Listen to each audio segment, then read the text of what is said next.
everybody. Welcome back to the GCap Recap. I'm GCap, and I want Near Dark re-released on Blu-ray. And you should too, and I'm going to tell you why in just a little bit.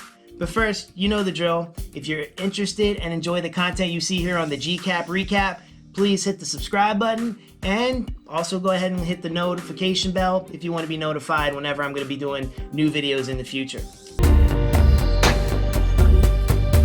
So the other night, one of my best friends, John Squires, who maybe most of you know as Freddy in Space, and I were talking about Near Dark because we just, we have such a love and passion for the movie. And I brought up the fact that it was definitely due a new Blu-ray release, or even an Ultra 4K, because I absolutely love it so much. And he had actually picked up the Blu-ray from 2009 that I did not, and I'll get into why in a little bit. But he actually has that on Blu-ray, and but still thinks it's, and now at this point in time, it was basically a transfer from what was on DVD, which is what I own, and the Blu-ray version. But it was really time to restore it and get it out there. We weren't really sure like what most people even think about this movie, because we think it's the greatest ever, but what does everybody else think of it? So he went and put it out on Twitter, and asking for what's going on with the release, and trying to fill in the blanks, so to speak, on who has the rights to this movie. Can we get a new release? Do people like this movie? How well known is it? Is there a market for a new release? Can we get other companies on board to make this happen? So we went down kind of a rabbit hole all weekend, and it just totally coincided with time for me to do a GCap recap video, and I thought I'd do a little bit of a different take here on talking about Near Dark. What is Near Dark? Which is a fair question for some of you who might not know what it is. Talk a little bit about the movie itself, what it's about, and stuff about the movie. Maybe just try to generate some interest and really get this sucker on Blu-ray, Ultra 4K, something different than what was done back in 2009, 2010 era. But first, let me tell you a little bit about the movie. Near Dark tells the story of a young man named Caleb Cotton, who's played by Adrian Pasdar, who's looking for some more excitement in his life. And he definitely finds that when he meets the beautiful young May, played by Jenny Wright. Now, they instantly kind of hit it off, and it seems like they're going to have a fling, but May's the type of girl that's into long-term relationships. And when I mean long-term, I'm into all of eternity. She bites him on the neck to begin his transformation to a vampire, and then has her family, clan of vampires I should say, kidnap him and take him on an adventure of initiation to see if he can do what it takes to hack it as an everyday vampire by killing and feeding off the living and drinking blood. May's family consists of Jesse Hooker, who's played brilliantly by Lance Henriksen. He's the father figure, and then his companion and the matriarch of the group is Diamondback, who's played by Jeanette Goldstein. Then there's the wild card of the group, the crazy one, Bill Paxton, who steals every scene he's in as Severin. Then there's also an adult vampire that's in a little boy's body because he was turned so young, and that's Homer. And Homer is essentially the vampire who turned May into a vampire because he wanted May to be his life partner, and she's just not into it because he's a kid, and she has feelings for Caleb.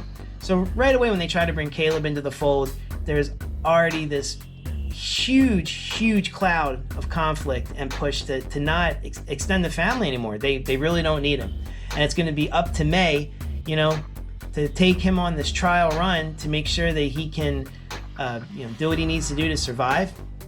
Like I said, to murder, to drink blood, and being a pure person and kind of being thrown into this world he didn't ask for just because he loves this girl. Caleb has a lot of internal conflict too. He left a family, his father and his sister, and even though it was a boring life, it was still a nice life, and a pure life. Where now he's with May, it's more fun and it's action-packed, but he's got to live at night. He can never see his family again, and he has to kill people. So it's at some point he's got to stop riding the fence and decide if he wants to go back with his old family. if he can, because now he's a vampire. I mean, there's really kind of no going back. Or is he going to stay with May and go along with Jesse and Severin and Diamondback and Homer and, you know, just go all through the country till the end of time and just slaughtering people and live in a totally different world. It's a really great movie, and I really don't want to say any more than that on the top, just for spoilers for people that haven't seen it. This is on like my Mount Rushmore of movies, guys. Like I know I say I love movies a lot, but I'm telling you though, Near Dark is one of my favorite movies. It's a vampire movie, right? And I'm using the word vampire a lot, but Near Dark is the most non-vampire movie that I've ever seen. The word vampire is never used. There's no bloodsucker. You know that there's no fangs, there's no red eyes, and they don't fly. There's no stake in the heart. There's no crucifix. There's no garlic that would stop them. The only thing that they're vulnerable to is sunlight. So sunlight can kill them. And I think the notion that they're not called vampires and the way this whole movie executed is just, it's one of the reasons why it's definitely my favorite vampire movie. And I say that there's a lot of other great vampire movies that I love too, like Lost Boys, Fright Night, but I would never compare them because they're two totally different kinds of movies. You know, so I don't really want to go down that route. So now that we talked about the movie itself, let's talk a little bit about the movie. So this movie came out in October of 1987. Once again, I feel like this is like the third or fourth video in a row I've done where I've talked about so many great movies came out in 1987. So this will just continue the trend. This movie was Kathryn Bigelow's first solo directorial effort. So, you know, nowadays, you know, she did Hurt Locker. You know, she's been, you know, Academy Awards. You know, she's done Point Break that everybody, you know, myself included, really like. Strange Days. You know, she's a pretty accomplished filmmaker. But at the time, you know, she kind of just started out with this movie, and she had some help from James Cameron based on their relationship. So for her solo debut, she got to employ Lance Henriksen, Bill Paxton, Jeanette Goldstein, all right off of doing Aliens. She had the cinematographer for for Terminator movies to go ahead and shoot that for her. And I think maybe like over the years, you know, before she kind of broke out and did her own thing, that was kind of the knock. You know, it's like, who can't make a good movie when you've got all that talent on your fingertips? Hell, she even had James Cameron. I mean, he has a cameo in the movie. Very quick cameo. Very, very funny cameo. But still, she co-wrote the script, which is freaking solid. And whether she had the DP for the Terminator and James Cameron's boy, the director needs that vision to give to the DP. And I mean, that's what makes this movie so awesome. It wasn't like she can go sell it on her name herself. You know, I mean, she had the talent, but who knew Kathryn Bigelow in 1988, right? I mean, you know, as a kid, I only knew one Bigelow in 1988, and that was the wrestler Bam Bam Bigelow. And yeah, I don't think he was ever going to date James Cameron either. So, but no, seriously, she made a hell of a picture. She had a really great cast. Jesse Hooker was originally going to be played by Michael Biehn. So, you know, he's pretty synonymous with some 80s action movie. I almost think that might have been a blessing in disguise because, I mean, I like him as an actor, but Lance Henriksen, not to, like I say, I talk a lot about how good this movie is, but Lance Henriksen really, really helps make this movie.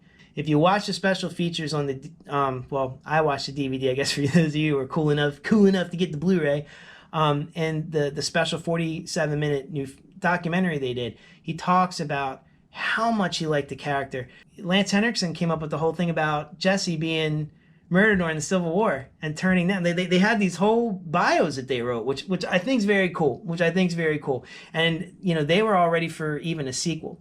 So Lance Henriksen and Bill Paxton, they were on board with this movie.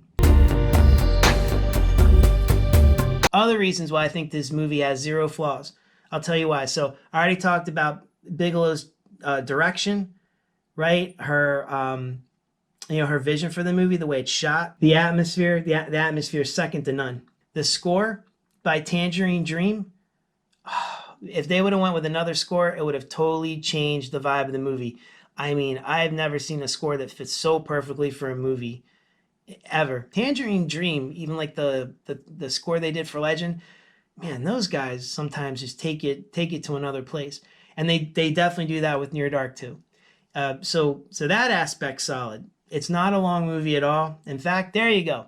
That's the one thing I don't like about this movie. It's not long enough, and I'm being serious. I would have liked to seen more of their interactions and as they hopped around from town to town, and some of the things they did. I mean, I get it. Low budget movie, got to get in and out. Sometimes the shorter the better. The score, the visual that are in this movie. I mean, there's not a time in my life where if I don't walk by train tracks at a late night, I don't think of this movie or hear that score. There's not a time that, if I'm ever, driving during, sunset and, on some flat lands, and looking off into the distance, I don't think about this movie. And I'm looking for a new release on Blu-ray. Like I said, might as well shoot for the moon. Ultra 4K too. Steelbook. So I'm sure you're like, well, you missed the boat, man. I mean, why didn't you buy the Blu-ray? Because the Blu-ray cover art is awful. I mean, the characters don't look like there's, the way they're supposed to. They don't look like the same actors, is what I'm trying to say. And, it was basically they took all the features on the immaculate special DVD that was put out by Anchor Bay, and they just kind of dumped it on here, and there was nothing new added. But I would like to share this with you, if I can, because this is one of my... I mean, for a DVD, they went all out with this sucker. I mean, there was no way I wanted to even, the Blu-ray it's just a snapcase cover. I mean, I'll walk through this with you guys. I'm not trying to make the video super long, but it has a slip case here, which is absolutely amazing. And then check this out. As we get in here, try to keep this thing in mint condition, guys. I think very highly of you watching the GCap recap, because I don't open this one too much. I got another bang up copy of the DVD around here. I don't open this full guy. I got the bare bones one. But we have take a look at this. So here's Severn, right, with a quote from him, one of his main quotes. So there's good old Bill. There's a special booklet inside that has a whole story and a forward for it. It's about maybe like 8 or 10 pages. I only took a look at it once or twice. I don't like to pull that out too much. And then here's Homer. So there's Joshua Miller in a quote. There's Diamondback. I mean, look at this, guys. Look at all the work that went into this. This is freaking gorgeous. I gotta show you, I'm sorry, the way it is. There's Jesse on the back. I'll just say I fought for the South. We lost. So just goes to show you how old he is. Right, so then it's a 2-disc set, and then the other one has May underneath of it, and then the other one has Caleb, right underneath the bonus materials. But yeah, the picture in it was great, especially at the time compared to my VHS. But so I'm glad I have this. I'm glad I haven't let anything happen to it. I'd lose my mind. That's how much I love this movie. But this, man, if you guys can find this anywhere, even if it's used, get it. I'm serious. just buy it. I saw it online. It's not super cheap, but I mean, when I bought it wasn't super cheap either, but it's totally worth it. And as you can see, I've kept this thing pretty pristine, but I definitely wanted to share. That being said, there should be, I'll bring us back in, there should be love for a new release, much along the lines of what was done here. I think one of the really, really awesome things on the special bonus feature discs is a deleted scene. So Catherine Bigelow had this idea for showing why the character May, talking about how the night is so beautiful, the night is better than the day. Living during the night, has a price for killing, but it's worth it because the night, it's if you listen to the night, it's so loud, it's deafening. You can see clearer in the night. When Caleb finally drinks blood for the first time, and he doesn't kill anybody. I mean, he drinks from May for the first time because he can't bring himself to kill anybody yet. And, he finally starts to understand. He starts hearing things. And, it's almost like black and white where it looks like they're outside in the daytime. It just looks like it's very tranquil. You know what I mean? It's It looks otherworldly. It was a very cool idea. I wish they would have kept that in there, but I think it got cut for time or something. I have to go back and watch the documentary. It's been a while. There's a forward in here that goes on, that I was talking about in the booklet, that goes on talking about how this is Catherine Bigelow's lost film. And people, you know, have never seen this. And this should not be a lost film.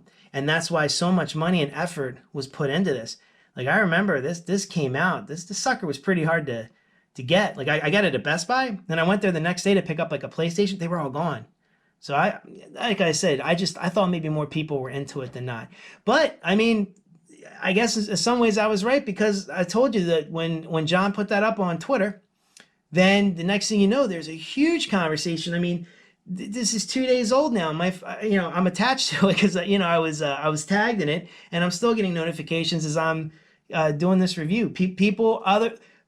A lot of people want one. A lot of people either still have this and want a new one, picked up the Blu-ray and want a new one, or there are a large contingency of people that have not seen it. And I wish I could tell you watching that haven't seen it where to go, because from all the research that came in off Twitter, from everybody's feedback, no one really knows who owns the rights. It might be Lionsgate might somehow be involved. Very difficult to find the Blu-ray new. If you're going to look for it online, it's going to cost you over $100, and it's used. So I don't know. I mean, I showed you that little gorgeous piece. I think I'm going to stick with her for a little bit. But the demand is there, as seen on Twitter live over the past 48 hours. So definitely join in the conversation. I mean, you can go right now on Twitter and search Near Dark. Lots of people are chiming in on it. For you wrestling fans, CM Punk liked the tweet. CM Punk's a Near Dark fan. So it can't be wrong, right? It can't be a bad movie. No, really, it's near and dear to my heart. It definitely needs a new release. So, I mean, it's not like I have millions of people on this channel. So just the people I see, if I can somehow spread this virally, and John's trying to spread that virally. He's way more well-known than I am, to just, get this out there. Kino, Arrow, Vinegar, anybody, try to pick this up. Be sitting on a gold mine. So that's all I got today, guys. If you like this video, please shoot me a like, and please trust me. I always love talking to people about Near Dark. Please leave me something in the comments below, whether you like it, whether you hate it, or you want to know more about it. Well, the only thing is I can't tell you where to go watch it unless you go buy it off eBay, or try to find a third-party seller on Amazon or Walmart or something. I wish I could give you better news about that, but it's not available streaming anywhere as of today, May 2nd. It's not available. Oh yeah, today's May. I should have tied that in earlier to the video since her name's May. Yeah, you can also follow me on Twitter and Instagram at GCap Recap. See what I'm talking about. Interact with me. Talk to me about Near Dark. Absolutely love this movie. I could talk to people about it all day. Like I said, it's on my Mount Rushmore of movies. I absolutely love it. I pretty much feel like it's a flawless movie. Final reminder, please subscribe if you enjoy what you watched today, and click the bell if you want to be notified for future videos. And if you don't mind, share this video with other people, and help me share and spread the word of Near Dark needing a release. Until next time, guys, anytime you watch the GCap Recap, you always have a seat in my bar. Till next time, see you later. Sit, Koopy, sit. Good dog.